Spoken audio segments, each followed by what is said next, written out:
ito, silipin natin yung isa pang ano. Yan oh, mga kapisyala, grabe. Ayan, no. So ito naman sir ay albino enchi. Ayan, albino enchi. Iyan, ito yung female na breeder din sir. Ayan oh.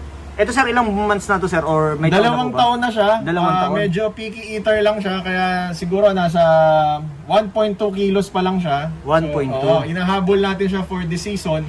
So hopefully hindi siya magluko ng pagkain. Iyan oh. Ayan. Grabe. Ganda ng pattern, ang linis oh.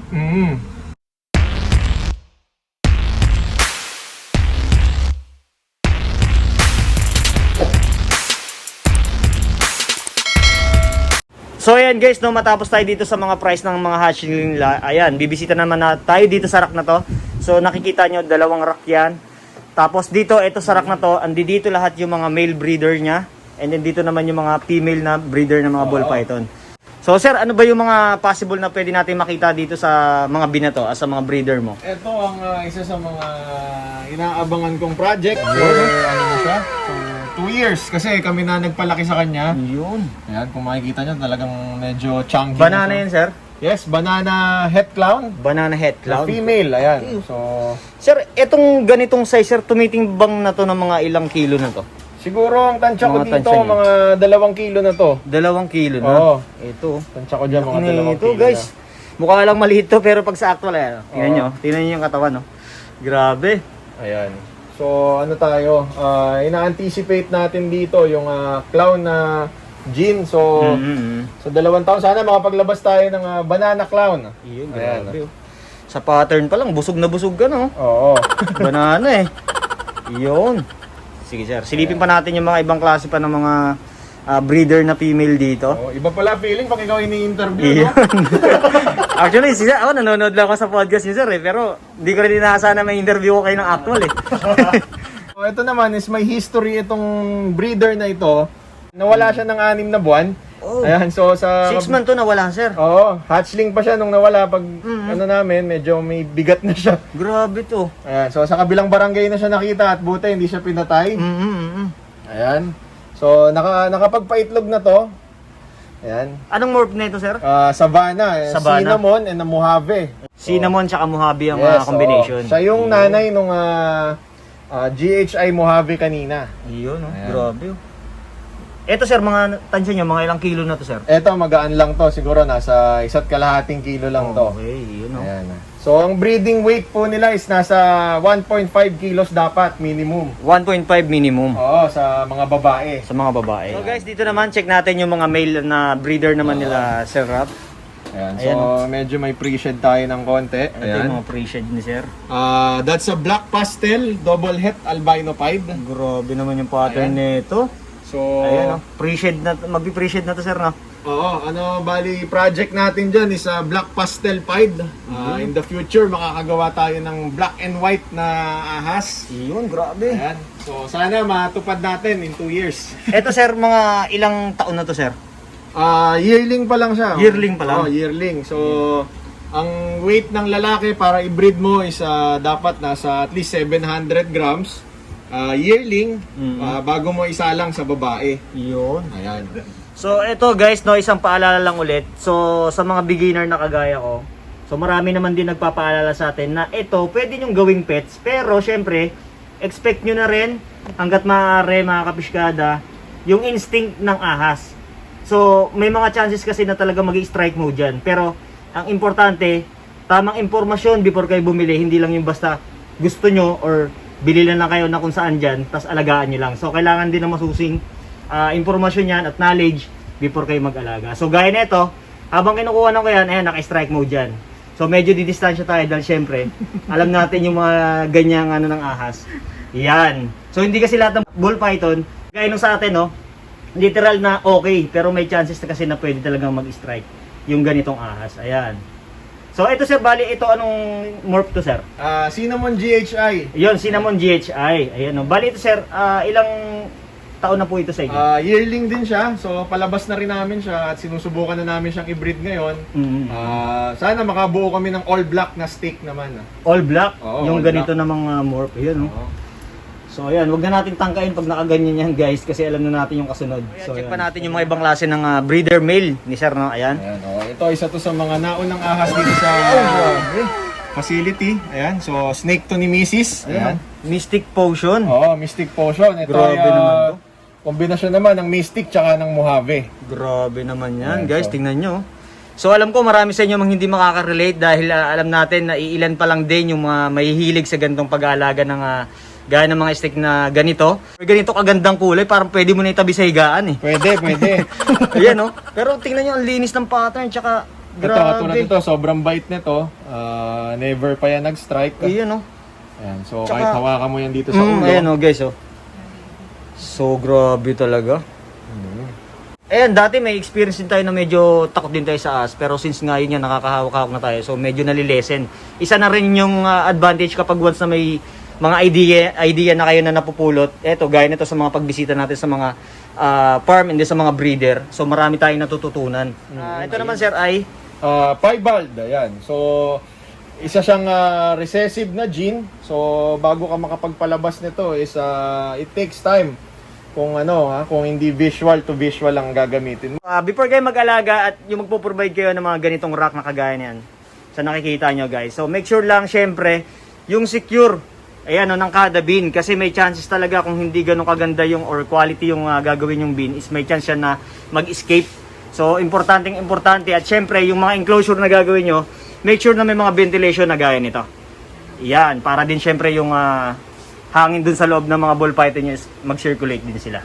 So ayan guys, no, ayan, nakita nyo yung mga klase ng mga ball python dito nila Sir Rap, no? Tapos, since nakita nyo na, so marami pa rin sa atin na hindi pa rin talaga ganun ka, sa hobby ng pagbo-ball python. Ngayon, tanungin natin si Sir Rap, kung paano ba yung tamang handling ng ball python once nakukunin nila sa bin? Ito, so usually kasi ginagawa ng iba, kung wala kayong snake hook, pwedeng tsinelas, pwedeng kahit anong medyo mahaba na may distansya sa kamay mo para kung mag-strike man, hindi ka madadali. So, sa case na to, usually hindi ko to ginagawa. Oo. Ayan, para lang to sa mga gusto na matuto kung paano paghawak ng ahas o ball python. Ayan, so ang gagawin natin, tatap lang natin yung ulo. Ayan, tap lang natin yung ulo, Iyon. tapos ganun na. Okay. Kuha na agad. So, ayan lang. Tap natin. Kunin na natin siya. Pwede na natin siyang i-handle. Once kasi na nahawakan mo na yung ball python, hindi naman sila yung ugaling pumalag. Oo. Mahihain talaga yun sir, Oo, no? mahihain sila. So, Yan, ayan. So bali, pag maghahawak naman yung sir, mga dapat ilang minuto lang ba sila dapat hinahawakan? Kami naman kasi, lagi namin sinasuggest, pag bagong kain, iwasan yung kapitan, or i-handle ng napakatagal kasi may stress sila dahil nga yung kinain nila is hindi naman agad natutunaw yon. So, give them at least 2 to 3 days before handling. Marami kasi sir pa rin na mga takot talaga sa ahas. Aminado naman tayo dyan. Oo. Ayun, so pag ganun ba sir, ano ba yung mga dapat na paraan para maiwasan yung ganung fear nila sa Kasi ahas? to be honest, ako is takot din ako sa ahas bago ako magsimula. So, alam niyo yung may kaba ko kapag umahawak ako ng ahas. Though eventually talaga kailangan mong harapin yung takot mo, tsaka kung talagang gusto mo yung ginagawa mo kahit medyo nakakatakot, susubukan mo pa rin. So ngayon dito, ito nga, lagi akong gumagamit noon ng snake hook kapag nagsisimula pa lang kami. So eventually nawala yung takot ko. Ayan, so Yun oh.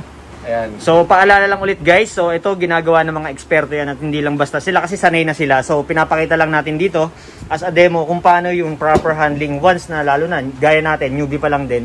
So isang sa mga way na para iwas to ka, ayan, gumamit kayo ng mga snake hook na gaya niyan. Oo, kaya chinelas pwede rin. Pero yun nga, since na nakakahawak naman tayo ng ball python, medyo may knowledge tayo kahit papano. So ayan guys, no, ayan, sa mga newbie na gaya ko, so tanungin lang natin si Sir Rap, no, na kung paano yung tama at saka yung ganitong enclosure kapag magsisimula sila. So bali, sir, dito, ano ba yung mga dapat nilang tandaan at yung mga kailangan na nilang bilhin kapag once na mag-aalaga sila ng ball python? Ayan, oo. So, guys, tayo, kapag nagsisimula, ang isa sa pinaka madaling setup nating i-ready, shoebox. Ito, so imagine nyo, ito, shoebox lang siya. Tapos, substrate, ayan, so kusot or exo chips, ayan, meron tayo nun. Ito, syempre, kailangan mo ng ball python. Tapos, water bowl. So, wag na wag nyo kakalimutan yung water bowl kasi napakahalaga niyan, lalo sa shedding nila. So, para maiwasan ng stock shed. Kahit paano nagbibigay siya ng humidity. Mhm. And syempre hindi ma-dehydrate yung ahas. Ayan. So ito yung basic sir, no? Oo, na once basic na na pag setup. mag-aalaga sila. Oo, napakasimple niyan. So more or less hindi ka gagastos ng 500 pesos para lang sa ano niya, siguro mga 300 to 400 pesos yung basic setup. Para sa enclosure na Sa ganyan. enclosure na ganito. Oo. So ayan mga kapiskada, na isang magandang araw ulit sa inyo. At yan nga, muli kasama natin si Sir Rap at saka si Ma'am Chelsea. At yung baby nila. Hi baby, anong pangalan nyo? Lia. Ayun, Lia. Ayan. So ayun nga mga kapiskada. So sir, unang-una, pasalamatan po natin muna yung mga tao na patuloy na sumusuporta Ayan, oo. dito sa Exotic Empire. Ayan, maraming salamat sa mga ka-Exotic Empire natin dyan na walang sawang nanonood ng ating podcast, tsaka yung mga videos natin, vlogs, ayan. Tsaka yung mga kliyente natin na hindi nagsasawang sumuporta sa atin. Ayan. So, thank you po. Ayan. So bali sir, ito tanongin ko lang din. Kailan po ba nag-start yung Exotic Empire dito? 2018 tayo nag-start, no? So, nag-trip lang kami na bumili. So, wala talagang plano na maging gantong kadami yung ahas.